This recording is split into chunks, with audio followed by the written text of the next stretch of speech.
Sa për Kosovën kemi dy qëndrime krejt të ndryshme, por realiteti është një dhe krejt i pandryshueshëm.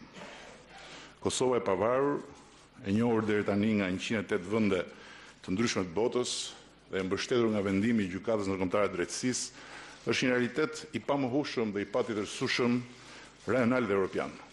Ajo duhet respektuar dhe duhet bërë pjesë, ashtu siç po bëhet, e integrimit europian, si dhe euroatlantik, dhe siç e kam theksuar në samitin e fundit NATO-s, duhet ta përsëris edhe këtu, hapur dhe sinqerisht, njohja e Kosovës nga vendet europiane që ende nuk e njohin atë, është në radhë parë një çështje sigurie europiane. Le të jemi të vërtetë deri në fund. Pavarësia e Kosovës e ka bërë Ballkanin më të qëndrueshëm, i ka dhënë më shumë qartësi perspektivës europiane të rajonit dhe e ka kthyer në strategjik bashkëpunimin mes shqiptarëve në tërësi dhe serbëve në veçantë. Çdo perceptim i ri i Serbisë ndaj këtij realiteti është më shumë se sa i mirëpritur prej nesh.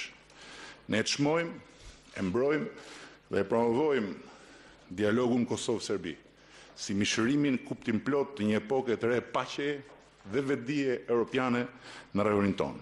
Ky dialog është një sukses europian, i nxitur dhe mbështetur nga instrumentat ligjor dhe organizatat ndërkombëtare. Por ky dialog është në radhë parë vlerë e krijuar nga leadershipi i të dy shteteve. Dhe finalizimi me sukses i tij do të jetë pas një dyshim, një prej atyre veprave me rëndësi historike në të mirën e popujve që vetëm politika ka fuqinë t'i krijojë. Unë besoj se është një shans për vendet tona që sot qeverisen nga një gjenerat tjetër.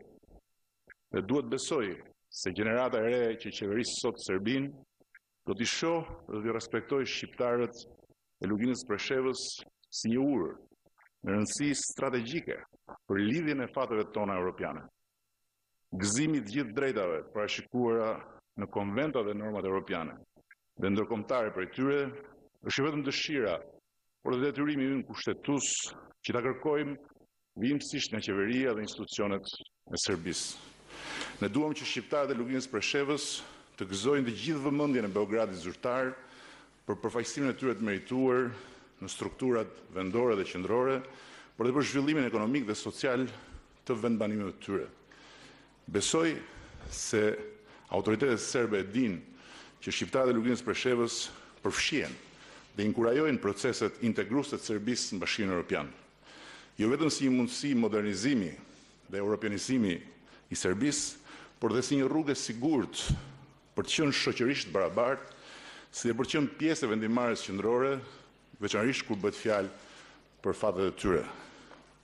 Modeli që ne e çmojmë dhe sugjerojmë që të shqyrtohet në këtë drejtim është ai që gëzojnë tashmë pakitrat serbe në Kosovë.